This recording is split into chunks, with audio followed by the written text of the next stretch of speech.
Caitlin Clark has been a headline magnet since the day she picked up a basketball, but in 3 weeks, she's doing it again. Only this time, it's not inside an arena. Instead of torching defenders on the court, Clark is trading hardwood for fairways, where she will be returning to the LPGA Pro-Am event, the Annika, hosted by the legendary Annika Sorenstam at Florida's Pelican Golf Club in November. But this isn't just another celebrity cameo. This is a cultural moment. Remember last year when she was paired with world #1 golfer Nelly Korda? Clark isn't just swinging a club, she's swinging open new doors for women's sports, proving that her influence transcends basketball.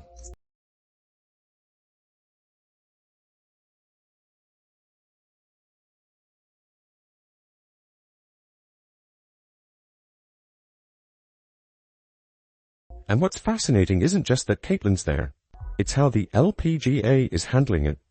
They didn't just invite her, they built a stage around her. From press coverage to the fan engagement, the LPGA is rolling out a literal red carpet once again. The contrast is glaring. One league sees her as a partner, the other sees her as a problem. Somehow, last year's single golf event generated more excitement, more press coverage, and more fan joy than most of Clark's WNBA season. In this video, we're diving into how golf icons are reacting to Clark, and how the WNBA is panicking. When Clark arrived at Pelican Golf Club, it was clear the LPGA knew what they had. A walking, talking ratings magnet. They didn't tuck her quietly into a random corner.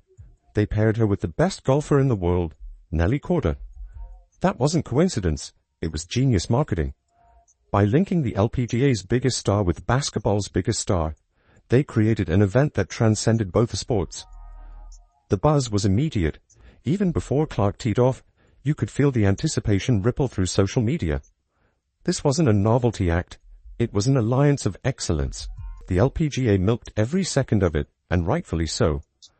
The Golf Channel altered its regular programming just to cover parts of Clark's round live, something unheard of for a Pro-Am.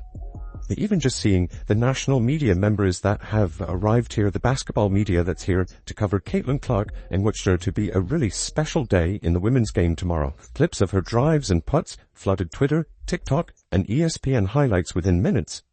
It felt like golf had suddenly become appointment viewing again. Tournament host Annika Sorenstam nailed it when she said, "What Caitlin brings isn't just talent, it's the ability to attract and inspire." That line spread everywhere because it's true. Clark isn't just another athlete, she's a walking bridge between fan bases, introducing millions of new eyes to whatever sport she touches. And the one coming up in November promises to be even bigger. Televised worldwide with more opportunities for fans to access the event live or in person. But you're right, I mean, it just puts our tournament in a different limelight and just different excitement. You know, they're streaming the summit today, they'll be streaming the Pro-Am, I mean, things that we haven't seen before. You know, wherever she goes, she's been selling out, so hopefully we'll sell out here too, so we're excited about that. And here's the key difference. Clark didn't walk in pretending to be something she's not. She's been playing golf since she was a kid, so this wasn't a publicity stunt. It was a return to something she genuinely enjoys. "I'm not a professional golfer, but I love being out here," she said, smiling after a solid tee shot. "It's all about the challenge and the mental focus." That authenticity hit people hard. It wasn't about perfection, it was about passion. In an era of media-trained athletes reciting corporate scripts, Clark just showed up and had fun, and everyone felt it. Tickets to the Pelican sold out, crowds lined the ropes early, and even golfers were taking selfies with her. The LPGA proved something the WNBA has been too stubborn to admit. When you embrace Caitlin Clark, everyone wins. Let's talk about that difference because it's the story within the story. The LPGA didn't hesitate. They saw an opportunity and capitalized on it, turning Clark's crossover appeal into a celebration of women's sports unity. Meanwhile, the WNBA, her own league, continues to act allergic to her success. The contrast couldn't be sharper. Higher television ratings, higher attendance figures. Ladies and gentlemen, that doesn't come courtesy of a league. It comes courtesy of the players that play in the league. And in her case, she was the most popular, which means she could have helped your bottom line. Which means you should have seen that from day one and maximized it. But you didn't do it. Clark's first 2 seasons were historic. She broke 62 statistical records and single-handedly revitalized a franchise that had been irrelevant for years during her rookie year. She even finished top 5 in MVP voting as a rookie. Her sophomore season, although only 13 games due to an injury, was also set up to be a historic one during the games she was on the court. That's once-in-a-generation stuff. So, naturally, you'd think the WNBA would throw her a parade. Instead, they keep throwing her paper certificates. Remember her Rookie of the Year award presentation? It took place in an empty gym, with no crowd, no cameras, and no excitement. It looked more like a forgotten high school assembly than a moment in sports history. A stark contrast to Paige Bucher's award presentation in 2025, which was done on live TV. And that's where the LPGA completely outclassed them. They didn't just include Clark, they showcased her. They built storylines around her pairing with Korda, featured her in the Women's Leadership Forum alongside Annika Sorenstam, and treated her like the icon she is. Every detail screamed respect and collaboration. The LPGA understood what so many others seemed to miss. Caitlin Clark isn't competition, she's a catalyst. She brings fans, sponsors, and energy wherever she goes. She makes everything around her bigger. The WNBA, for all its talk about growth and visibility, still can't seem to wrap its head around that. While the WNBA clings to old rivalries and insecure narratives, the LPGA is busy making history, using Clark's magnetic presence to elevate everyone. And it's working. Golf's fan engagement spiked, coverage expanded, and new audiences, many of them young basketball fans, started tuning into a sport they'd never watched before. Caitlin Clark didn't have to pick sides, she just had to show up. But by doing so, she unintentionally exposed how two leagues treat their stars. One lifts her up, the other tears her down. Fans didn't mince words about the difference in how Caitlin Clark was treated. One viral comment summed it up perfectly. The way every league embraces her, except the WNBA, is diabolical. That one sentence spoke for thousands. Everywhere you looked, people were saying the same thing. The LPGA rolled out the red carpet while the WNBA tripped over its own shoelaces. The contrast was impossible to ignore, and the frustration was loud. No lee's ever about one player, that player could get hurt or whatever, so I think it's just to give recognition that in sports, people watch for compelling content and rivalries, and you can't do that alone as one person. Sports fans and media observers called it what it was, a missed opportunity. The LPGA had pulled off what the WNBA refused to try, showcasing Clark's star power instead of suppressing it. Their strategy wasn't complicated, it was common sense. Take your biggest crossover name, celebrate her, and build the event around her. Meanwhile, the WNBA was still trying to balance narratives, as Commissioner Kathy Engelbert likes to say, spotlighting league-wide growth instead of recognizing the phenomenon that was right in front of her. Engelbert's corporate language has become infamous at this point. Always vague, always big picture. Instead of acknowledging Clark's once-in-a-generation impact, she insisted on reminding everyone that every team and player contributed to our growth this year. On paper, that sounds diplomatic. In reality, it's tone-deaf. Fans didn't fall in love with a spreadsheet. They fell in love with a player who electrified the sport.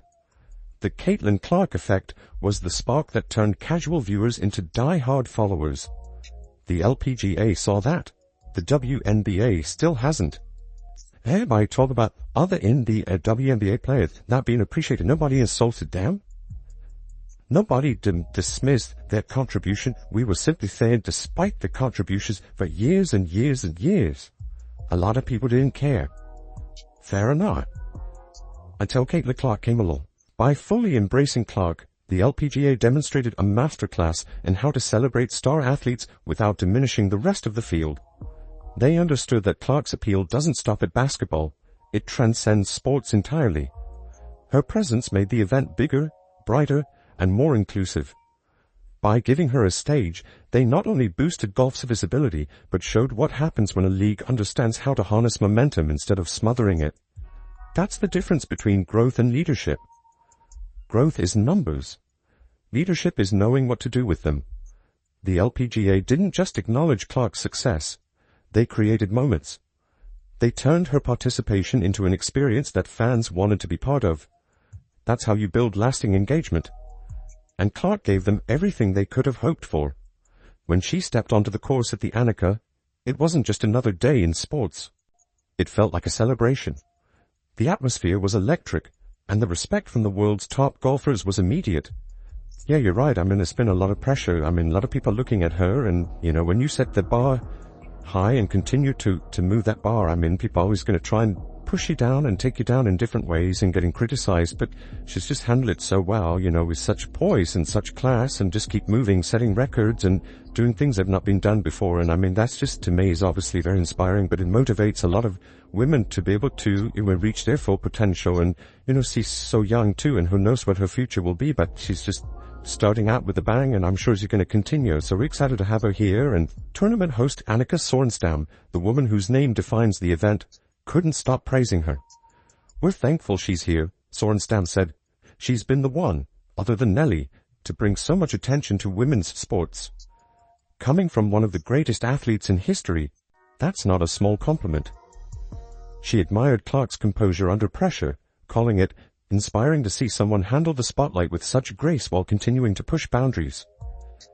Nelly Korda, the world's top-ranked golfer and Clark's playing partner for the front nine, echoed those feelings. It's refreshing to have someone from another sport who brings that same fire, Korda said. Her energy and drive are contagious. You could tell this wasn't just polite talk.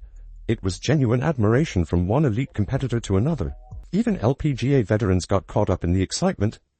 Brittany Lincecum said, "What she's done for women's basketball is phenomenal, and seeing her here supporting us is incredible." She even brought a basketball for Clark to sign for her daughters. That's how much of an icon she's become, even among fellow athletes. Andrea Lee and Megan Kong joked in an interview that they hoped to accidentally cross paths with her for selfies between rounds. Marina Alex and Lilia Vu gushed about how Clark's presence would bring more fans and media to the tour. And then there were the young guns, Alex Pano and Rose Jong, who grew up watching Clark redefine what female athletes could represent. Jong put it beautifully. Her composure is unreal. The way she handles pressure is something I deeply respect. This outpouring of support wasn't just a feel-good story, it was proof of concept.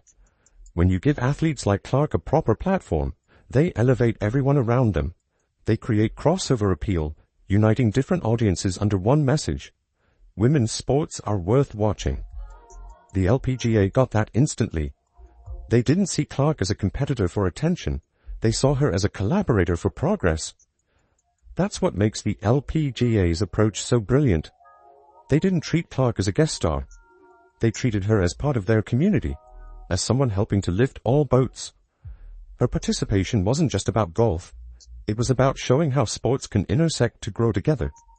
That sense of unity was on full display during the Women's Leadership Summit, where Clark spoke candidly about why she does what she does. The reason I play isn't just for the points or the wins. It's for the moments when a young girl smiles, shouts, or even cries when I wave, she said. It was simple, but it hit home. You could hear the sincerity in her voice. This isn't someone chasing endorsements or headlines. This is someone who understands the responsibility that comes with her platform.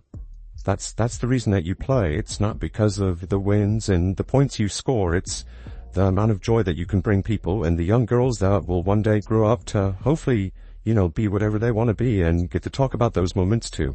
Clark talked about her lifelong love of golf, how her dad used to take her out on weekends, how she begged for a pink set of clubs as a kid, how competition always fueled her. It's a different challenge, she said. Mental, technical, patient, but that's what makes it fun. That balance between focus and joy is what defines her, and why she connects with fans so deeply. At the summit, she emphasized the power of sports to unite people. Sports bring joy, she said. They connect people in ways nothing else can. That's not a rehearsed speech. That's a worldview. For Clark, basketball and golf aren't separate identities. They're two paths to the same goal, inspiring others. I haven't played with anybody on any other team, but some of my teammates golf. Actually, one of my teammates was a state champion golfer, so she's pretty good. I actually haven't played with her yet, so I think she might be scared or something. I don't know why. Her game must have gotten rusty when she became a professional basketball player, but now, some of them do play, but we like to go out there and have fun. Obviously, it's hard during the WNBA season because it's in the summer, so that's the The one tough thing about the W is it's in the summer, so I don't get to go out and play as much as I did in college, but it's been fun. Obviously, we're really competitive with whatever we do, so there's some intense battles out there. Annika Sorenstam perfectly captured the room's mood afterward. Caitlin's commitment to women's sports isn't just admirable, it's necessary, she said. She builds bridges. That's what true leadership looks like. And Nelly Korda doubled down on that sentiment. She's showing that women can break every barrier if they just step into new spaces. You could feel how proud these athletes were, not just of Clark's achievements, but of what she represented for all of them. Even away from the cameras, Clark's focus never wavered. She wasn't just there to hit a few drives and pose for pictures. She was there to engage, to learn, and to inspire. Her conversations with young fans, her laughter with players, even her quiet moments studying a putt. Everything about her presence screamed authenticity. It's this authenticity that makes her impossible to replace. Her drive isn't fueled by ego, it's fueled by purpose. The young girls who come to our games, they're the reason I do this, she said. They're my biggest motivation. That mindset is why Caitlin Clark transcends sports. She's not just a competitor, she's a connector. Her appearance at the Annika wasn't just another headline, it was a turning point. The LPGA's embrace of Clark showed the world how collaboration and celebration can amplify women's sports far beyond what any one league can do alone. And that brings us full circle to the WNBA, the league that keeps missing the lesson. While the LPGA elevated Clark and expanded its audience, the WNBA downplayed her historic rookie season and wasted the best marketing opportunity in its history. That's not strategy, that's self-sabotage. Everybody talks about the effect that we have on them, but also they have the same effect on us, and I think that's what's really cool about it is to see how much joy it really brings them, and it brings their families, and that one game where they spend 2 hours of their whole entire year has such an impact on their entire childhood, and I think that's really cool to think about. And the LPGA understood something fundamental. People don't fall in love with organizations, they fall in love with individuals. Caitlin Clark is that individual. She's the rare athlete whose greatness lifts everyone else. By showcasing her, the LPGA didn't just grow their brand, they grew the game. Clark returning to the LPGA isn't just a golf story, it's a masterclass in leadership, humility, and influence. She doesn't just inspire fans, she reminds every league watching what real vision looks like. Because while the WNBA debates how to manage her spotlight, the LPGA is busy shining it even brighter. Does the WNBA deserve Clark? Let us know down in the comments below.